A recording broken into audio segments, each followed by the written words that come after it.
नमस्कार सर। मैं सबको एक बार जरा जोड़ देता हूँ ताकि क्लास शुरू की जाए। रियल दृष्टांत अपनी कहानी आपको बताना चाहता हूँ। वाह सर, आनंद आ जाएगा। जी सर, बनाइए, बताएं। मैं जब पीएचडी कर रहा था मैनेजमेंट में, मैं बेसिकली तो मैनेजमेंट का आदमी और कोर एचआर का आदमी हूँ। अच्छा, ग्रेट। ये तो एक्सीडेंटली मैंने एस्ट्रोलॉजी में एंट्री ले ली और 88-89 में मैंने भारतीय विद्या भवन ज्वाइन किया और वो तब से छूटी नहीं मेरे से। अच्छा, आप भी हमारे गुरु हो गए हैं। वाह, क्या बात है। वाह, आप भी वहीं गए हैं, हम भी वहीं गए हैं सब। मैंने तो 88-89 में किया था। हमारे बहुत सीनियर है। आपने तो बहुत पहले किया। मैंने सर 2000 में स्टार्ट किया था। हाँ, और तब मैंने वहां पर पहला बैच केमिस्ट्री का राव साहब के कहने से मैंने स्टार्ट किया था और मैंने ऑलमोस्ट 3 साल तक केमिस्ट्री वहां पढ़ाई। फिर मैंने विड्रॉ कर लिया। रीजंस आप वहां जुड़े हैं, आप समझते हैं। उस टाइम कुछ ज्यादा थी, आजकल कुछ कम हुआ वो पॉलिटिक्स, लोकल पॉलिटिक्स। वो मैं थोड़ा ना ओपन आदमी हूँ। 6 हाउस में मंगल है और 7th हाउस में सन है, तो वो सहन नहीं होती बेकार, जो बहुत ज्यादा पॉसिटिव बर्दाश्त नहीं करता। ठीक बात है। वो रमन साहब होते थे ना, रमन साहब की वजह से ज्यादा इशू थे इनके आपस में। 1992 एक्चुअली रमन साहब ने इसको गवर्नमेंट जॉब में था, रेगुलर जॉब में था, तो कुछ बात पूछी उन्होंने। मैंने कहा उनसे कि सिंह साहब परेशान क्यों हो, तो यहाँ इतना काम करते हैं, सारे काम कराते हैं, यूजी पीजी से हमसे पढ़ाते हैं, रिसर्च स्कॉलर कराते हैं, लेकिन होता कुछ नहीं है। मैंने उनका हाथ एक्सीडेंटली पकड़ लिया, जानबूझ के या जो भी समझे, और उनको कुछ प्रेडिक्शन कही। वो प्रेडिक्शन सही निकली। उनको कह दिया कि आपको 3-3.5 महीने में रेगुलर एम्प्लॉयमेंट होने की पोजीशन है। तो उन्होंने तुरंत मेरे पैर पकड़े, एज में मेरे बराबर ही थे। तो कहते हैं पंत साहब, अगर ऐसा हो गया तो आपको पीएचडी में कोई काम करना नहीं पड़ेगा, सारी जिम्मेदारी मेरी है, पूरा रिसर्च का काम मैं करूंगा। मैंने कहा चलिए देखिए। और उनका वहां इंटरव्यू हो चुका था और वो वास्तव में 2-2.5 महीने के उसमें वीसी चेंज हुए। नए वीसी ने तुरंत से पुराने जितना था रेगुलाइज किया और वो रेगुलर हो गए। आज की डेट में वो प्रोफेसर एंड हेड हैं मैनेजमेंट के राजस्थान यूनिवर्सिटी में। ये बात जब फैली तो वहां जो नए वीसी थे उनसे भी इंट्रोडक्शन हो गया, उस टाइम के गवर्नर साहब थे उनसे भी इंट्रोडक्शन हो गया, और पूरी यूनिवर्सिटी में पुराने लोग मुझे अभी भी जानते हैं, जान पहचान हो गई। तो जब जाता था वीसी जाके पैर छूने आ जाते थे, तो वो एक मुझे इसका बड़ा प्लस वो मिला। ये गुण है। तो विद्या वह वर्ग के अनुसार बैलेंस लाइफ उनकी होती है, बैलेंस उनका कैरेक्टर बिहेवियर होता है, बैलेंस उनका एक्ट होता है, एक्शन होता है, रिएक्शन होता है। कोई अच्छी बुरी बात, ऊंची नीची बात कहे भी दें, हो भी जाए, तब भी वो पेशेंटली बहुत ध्यान से मन लगा के उसको सुनते हैं, देखते हैं, एनालाइज करते हैं, रियलाइज करते हैं, और जब बहुत जरूरत होने पर ही रिएक्ट करते हैं। एक्ट जरूर करते हैं, रिएक्ट बहुत जरूर होने पर भी कहते हैं।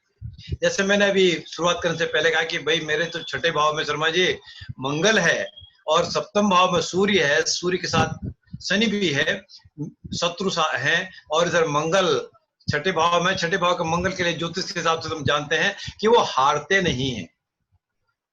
शनि अगर 6ठे भाव में होते या मंगल के साथ होते, अलग भी होते, वो जीतने की लालसा रखते, धीरे धीरे पर्किंग करते हुए, स्लो मोशन से कुरेदते हुए आगे बढ़ते हैं। लेकिन मंगल विस्फोटकारी हैं, वो तुरंत कह देते हैं। ये मंगल की एक क्वालिटी है। तो इसी तरह वर्गाकार वाले भी क्या करते, बैलेंस है, एकदम रिएक्ट नहीं करते। अब उसके बाद एक हाथ आता है कर्मठ हाथ, जो मेहनती हाथ है। कल मैंने स्किन की आपको बात कही थी, स्किन के लिए अगर आपको ध्यान हो, मैंने कहा था खुरदरी सी स्किन हो, बहुत ये जो हमारे हथेली हो, ये दबने वाली फ्लेबी ना हो, मजबूत हो, स्ट्रांग हो। अंगुलियों की तो गांठें ठीक है, लेकिन ये हथेली में भी कहीं गांठें पड़ी हों। अब गांठें 2 तरह से होती। आज के समय में कुछ नौजवान जिम भी करते हैं, वेट लिफ्टिंग भी करते हैं, कसरत भी करते हैं, रस्सी खींचना, रस्सी चढ़ना भी करते हैं। वो उस वजह से गांठें हों, वो भी कर्मठता है। या जो फावड़ा चलाने वाले हैं, दाल चलाने वाले हैं, या शारीरिक श्रम, किसी भी तरह का शारीरिक श्रम करने वाले हैं, वो कर्मठता वाले हाथ हैं। तो ऐसे जातकों की हथेली मजबूत है, बड़ी होती है, स्किन भी हार्ड होती है, हार्श होती है, कहीं कहीं खुरदरी भी होती है। तो ऐसे जो कर्मठ लोग हैं वह मेहनत करने वाले तो हैं, मेहनत से पीछे हटने वाले नहीं हैं। कुछ भी आप काम कह दें वो चुपचाप उसको कर लेते हैं। कितना ही बोझ उन पर लाद दें, बोझ गधे वाला बोझ नहीं, काम का बोझ, समाज का बोझ, जिम्मेदारी का बोझ, पैसे का बोझ, विद्या का बोझ, फंक्शंस का बोझ, वो उसको एज फार एज पॉसिबल करने की कोशिश करते हैं, उससे विचलित नहीं होते और पीछे नहीं आते। ये कर्मठात की बात है। और लेकिन जो कर्मठात है उनकी सीमित इच्छाएं होती, बहुत ज्यादा इच्छा आकांक्षा नहीं रखते। अब एक तीसरी कैटेगरी है जो बेसिक हैंड है। बेसिक हैंड क्या है? हथेली कहीं मोटी कहीं पतली, स्किन कहीं बहुत मुलायम कहीं बहुत कोर्स, बिल्कुल रेगमाल की तरह, और कहीं हथेली के किसी हिस्से में बहुत सारी गांठें, किसी हिस्से में बहुत सारी गांठें, कहीं स्किन उखड़ी हुई और अंगूठे भी टेढ़े मेढ़े, अंगुलियां भी टेढ़ी मेढ़ी, इस तरह की उंगलियां हों तो वो बेसिक हैंड है।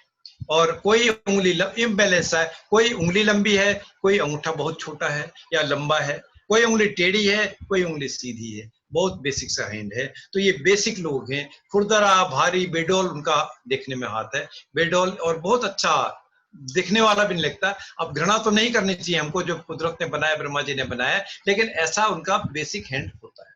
तो इनका कैरेक्टर क्या है? ये बहुत अच्छी स्थिति नहीं है, ये निर्ममता लिए हुए होते हैं, इनमें अपराध या अपराधी की प्रवृत्ति होती है, बेकार की बातों में लगे रहते हैं, समय को खराब करने वाले होते हैं, अपना भले बुरे का इनको ज्ञान नहीं होता।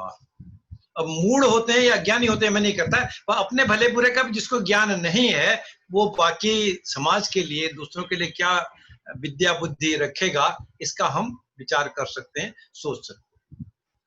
अब तीसरा है दार्शनिक हाथ, फिलोसफिकल हैंड। दार्शनिक हाथ कैसा होगा? ज्योतिष की अगर मैं बात करूं, बहुत आसान है दार्शनिक की बात करना।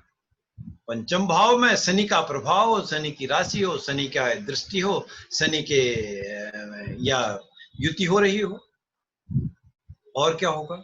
गुरु या तो नीच के हो या गुरु शनि से शत्रुवत व्यवहार कर रहे हो, क्योंकि गुरु जो करना चाहेंगे शनि रोक देंगे, शनि जो करना चाहेंगे गुरु रोक देंगे। दोनों प्रबल हो या दोनों कमजोर स्थिति में, गुरु जब मैं नीच का तो शनि भी परेशान स्थिति में हो, या पंचम भाव पाप कर्तरी में हो।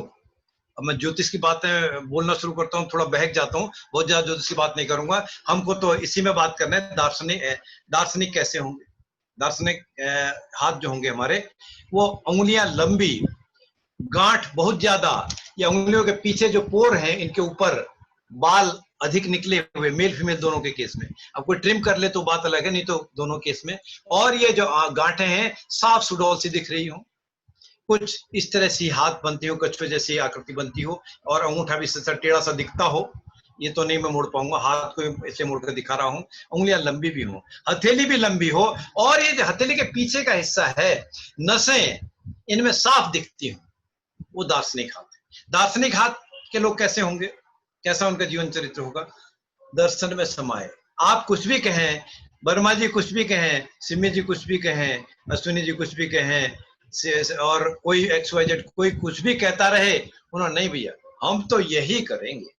एक मेरे मित्र हैं सिन्हा जी, उनको कुछ, सिन्हा जी ये सारी इतनी पेन किलर मत खाओ। देखो जी पंडित जी, हम तो 5 गोली से कम में काम नहीं चलता। और फिर अल्टीमेटली मना करने के बावजूद, कईयों के मना करने के बावजूद, उनको क्या हुआ? अल्टीमेटली कहीं कार्डियक प्रॉब्लम हो गई। तो इस चीज को हम छोड़ दें। तो कैसे छोड़ दें? हमारी टेंडेंसी वही है, उसी को समझना समझाना, ये एक हम पामिस्टर का काम है। दार्शनिकता ऐसी है, वो अपने विचारों में खोए हुए हैं। तो जीवन कैसा होगा, परिवार कैसा होगा, पारिवारिक स्थिति कैसी होगी, सब कमजोर होगी, और उनके पास धन तो नहीं ही होगा। सोच विचार में ये रहने वाले हैं। इसी तरह का मिलता जुलता एक कैरेक्टर और है, कलात्मक हाथ, आर्टिस्टिक हैंड।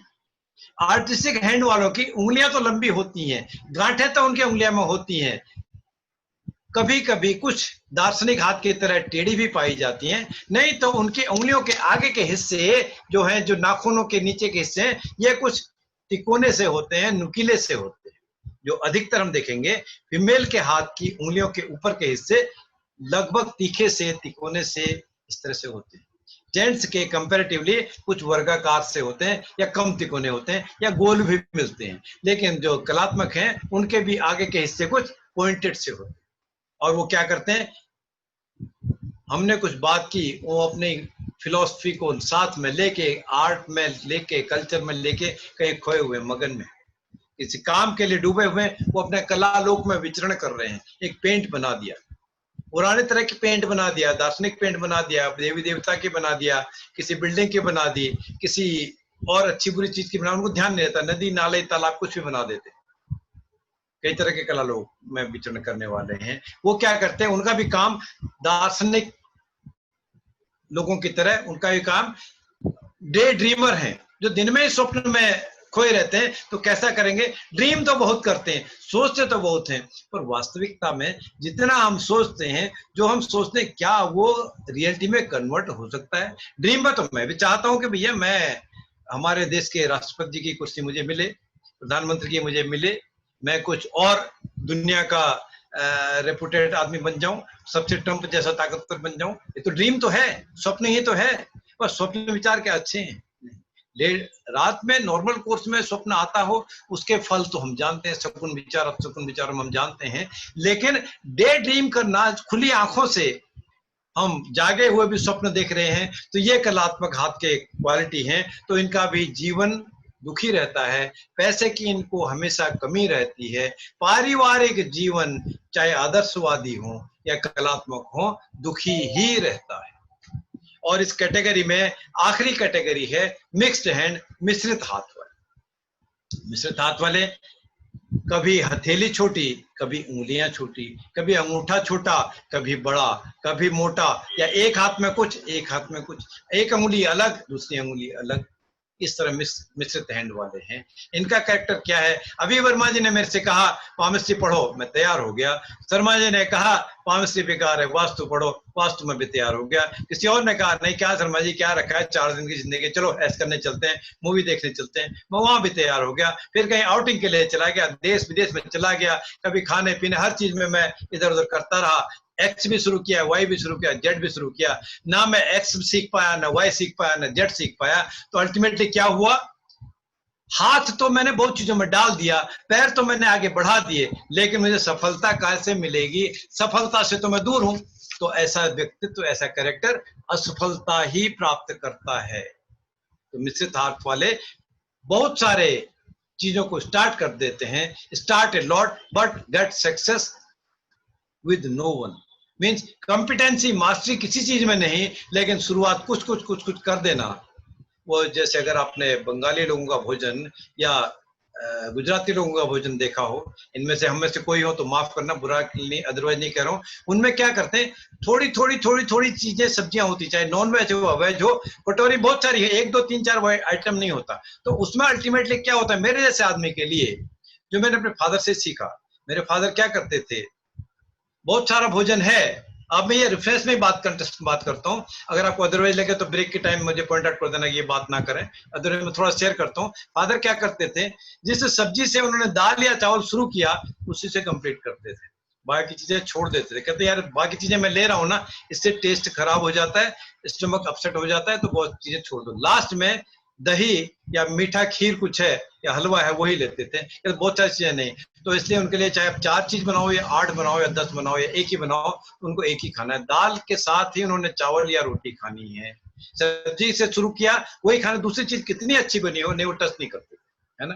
तो ये मैंने सीखा। मैं ये तो नहीं करता, मैं थोड़ा कुछ और काम कर लेता हूँ। एक हमारे गांव में पड़ोस में, और मेरे फादर से बड़े थे, इसमें ताऊ जी मैं उनको कहता था, वो कहते थे बेटे हमने तो एक चीज है कि तेरे पिताजी तो ये करता है, फादर से छोटे थे, और मैं क्या करता हूँ, कहते भैया मैं खिचड़ी बना के खा लेता हूँ, सब चीज मिला लेता हूँ, लेकिन टेस्ट मुझे याद रहता है कि खिचड़ी का है। तो चॉइस हमारी है, हम चाहे मेरे फादर की तरह एक्ट करें, एक ही चीज को हम अपनाएं, या एक चीज में मास्टरी हो जाए, उसका टेस्ट हमको पूरा पता चल जाए, तब हम दूसरे में जंप करें, तब तो ठीक है। या जो मेरे रिश्ते के ताऊ जी थे, उनकी तरह बहुत सारी चीजें मिला तो लें, टेस्ट मुझे याद है, घी का याद है, खिचड़ी का याद है, अचार का याद है, दही का याद है, रायते का याद है, उसी को यूज करें। तो कहने का मतलब है कि हम जंबल ना करें, इधर उधर ना कूदें, और हम एक चीज को मास्टरी करके कोरिलेट करें। ज्योतिष के साथ पामिस्ट्री को करें, पामिस्ट्री के साथ ज्योतिष को करें। एक चीज मास्टरी होने के बाद तो हमको बहुत अच्छे परिणाम मिलते हैं। हमको सीखने में भी आसानी मिलती है, हमारा ज्ञान भी बढ़ता है, हमारे को मान सम्मान भी मिलता है। यह मेरा पर्सनल आकलन है। इसमें मैं कितना सही उतरता हूं, कितना गलत उतरता हूं, आप लोगों से भी अपेक्षा है। बाकी मेरे जो मित्र हैं, शिष्य हैं, विद्यार्थी हैं, मेरे सीनियर्स हैं, मेरे जूनियर हैं, सबसे मैं ये बात शेयर करता हूं। तो मुझे याद नहीं कि किसी ने मुझे पॉइंट आउट किया कि नहीं आपका कथन अक्सर गलत है। There is always scope for improvement, वो तो बात सही है, लेकिन उसमें गलत नहीं होता। मीन्स एक चीज को हम देख लें, सुन लें, कर लें। तो ये हमने एक टाइप्स ऑफ हैंड्स की बात की। आपको लग रहा होगा कि मैं थोड़ा तेज चल रहा हूं। तेज चलने की वजह सिर्फ और सिर्फ वही है, जो 5 क्लास की बात थी, मैंने कह दिया 5 में नहीं होगा, हम बढ़ाएंगे। मनोज जी ने बड़ी कंजूसी से 7 क्लास कह दिया। ये बात सही है, 7 में कंप्लीट हो जाए ठीक है, 9 में कंप्लीट हो जाए तब भी ठीक है, 10 में कंप्लीट हो जाए तब भी ठीक है, मैं आपके साथ चलूंगा। आपको मुझे साथ देना होगा, लेकिन बीच में एकदम एक्स से लेके जेड नहीं, जेड से लेके ए नहीं, हम सिस्टमेटिकली चलेंगे और कोर्स भी पूरा करेंगे और इसको प्रिडिक्शन भी हम सीखेंगे। यह मेरी इच्छा है। अब नहीं सर, बिल्कुल ठीक है, स्पीड भी कोई ज्यादा नहीं है, एप्रोप्रिएट है, बिल्कुल ठीक है, बिल्कुल ठीक है। अब हम बात करते हैं नया सब्जेक्ट की। अब हथेली को हम पढ़ना शुरू करते हैं। जो शर्मा जी ने कल पोर्स कहे थे, पर्व कहे थे, पर्व हम हथेली की बात पढ़ेंगे। हथेली में बहुत सारी चीजें हैं। सबसे पहली बात आज हम जो करने जा रहे हैं वो है माउंट्स ऑफ पाम, हथेली के पर्वत।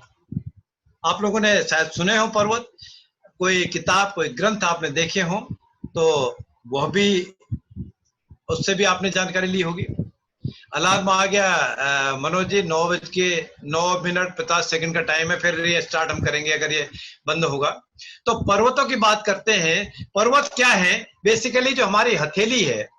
अब हम उंगलियों से नीचे का हिस्सा जितना है ये पूरी हथेली है, जानते हैं। अंगूठे के नीचे का हिस्सा जितना है ये पूरी हमारी हथेली है। इस हथेली को, पर्वतों को जानने के लिए हम चारों उंगलियों को मिला लेंगे ऐसे, आप देख सकते हैं अभी भी, और अंगूठे को भी मिला लेंगे। कभी कभी ऐसा होता है जब प्रैक्टिस हमको नहीं होती तो हम कितनी कोशिश करें, उंगलियां खुली रह जाती हैं, अंगूठा खुला रह जाता है, और हम एकदम सटीक रूप से नहीं मिला पाते। और कभी कभी ऐसा भी होता है कि किसी की उंगली में कोई दर्द हो, गैप ज्यादा हो, कोई उंगली टेढ़ी भी हो। अब यह गैप होना, दर्द होना, या गैप अधिक होना या टेढ़ी होना, यह कोई परमानेंट बीमारी नहीं है ये, और हमको इसका इलाज करने की भी जरूरत नहीं, क्योंकि हम इलाज नहीं कर रहे हैं। हमने तो इस पामिस्ट्री को पढ़ना है।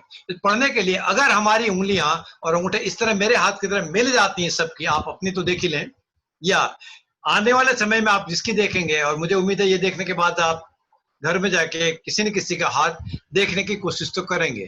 शायद कल भी आप लोगों ने कुछ कोशिश किया हो। जब हम कंक्लूड करेंगे तब आपसे मैं इसका रिएक्शन लेना चाहूंगा, अगर आपने देखा। नहीं तो आज की तो मैंने बात कही दी। तो ये इसके जब ऐसे बंद कर पाते, नहीं कर पाते, तो बहुत आसान सी चीज है, हम इन उंगलियों को आगे से पकड़ लें, अंगूठे को मिला लें, फिर भी नहीं हो पाता तो हथेली को पीछे से पकड़ लें और पीछे से दूसरे हाथ से ऐसे देख लें। और जब मिला लेंगे ऐसे तो आप देखेंगे इसके नीचे का जो हिस्सा है ये अधिकांश जितना बॉर्डर का एरिया है, किनारा जितना है, यह सब उभरा सा है, उठा सा है। अब आप उभरा देखेंगे, अंगूठे के जहां शुरुआत हो रहा है उससे ये एरिया कुछ बड़ा उभरा हुआ है, इसके नीचे का हिस्सा भी कुछ उभरा है। अंगुलियां जितनी है, अंगुलियों का नीचे का हिस्सा आप देख रहे हैं, या अंगुलियां जहां शुरू हो रही उससे कुछ उभार सा है। आप देख सकते हैं अभी प्रैक्टिकल सामने, आप इस बात को देख सकते हैं। यही जो उभार है, इन्हीं अंगूठे के नीचे का हिस्सा, ये उंगलियों के नीचे का हिस्सा, अंगूठे के जड़ में दूसरी तरफ का हिस्सा, ये जो उभरा हिस्सा है, इन्हीं को सामुद्रिक शास्त्र की भाषा में, हस्त पठन में हथेली के पर्वत कहा जाता है, या माउंट ऑफ पाम कहा जाता है। माउंट ऑफ पाम और पर्वत की भाषा, जो हथेली में ऊंचा उभरा हिस्सा जितना है, यह पर्वत है। अब मैंने कह तो दिया, कि ये उभरा उभरा हिस्सा ही पर्वत है। बिल्कुल यही कहा, मैं अपनी बात से पीछे नहीं हट रहा, लेकिन साथ में सावधानी ये भी है। क्या सावधानी है? कल जैसे मैंने कहा था, अगर आपको याद हो, अब ये 1 to 1 आमने सामने अगर क्लास में डायरेक्ट बात कर रहे होते तो मैं आपसे क्वेश्चन पोज करता कि मैंने क्या कहा था कि ये जो मध्यमा है एक्सेप्शनली क्या होती है, कभी कभी दूसरी उंगलियों के बराबर या बड़ी भी होती है। मेजोरिटी केस में जनरली अधिकांशतः ये जो शनि की उंगली है, बीच की उंगली है जिसका नाम मध्यमा है, फिंगर ऑफ सैटर्न जिसको कहते हैं, या बाकी उंगलियों से लंबी ही होती है, यही बात की थी। लेकिन एक्सेप्शनली ये भी कभी बाकी उंगलियों के बराबर या छोटी भी होती है। साथ में ये कनिष्ठिका के लिए भी यही कहा था कि अधिकांशतः मेजोरिटी केसेस में यह छोटी होती है, लेकिन एक्सेप्शनली कभी कभी किसी किसी हाथ में या अनामिका के बराबर या ये तर्जनी के बराबर भी पाई गई है। यही बात, यही रोल, यही सिचुएशन पर्वतों की भी होती है।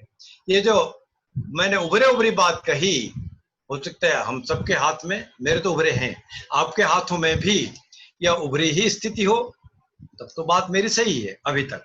लेकिन अगर किसी के हाथ में उभरी नहीं हो तो वो तुरंत सोचे कि नहीं मेरे हाथ में तो इसका मतलब पर्वत नहीं है, ये तो उभरा नहीं है। तो उभरा होना नॉर्मल सी सिचुएशन है, उभरा न होना भी पर्वत ही कहलाएगा, और उससे भी पर्वत की ही गणना होगी, और उसी पर्वत से फलों की भी गणना होगी, क्योंकि फलों के लिए तो हम इसको पढ़ रहे हैं, और फिर फलों में वास्तव में कुछ परिवर्तन आ जाएगा अगर उभरे हुए हो या ना उभरे हुए।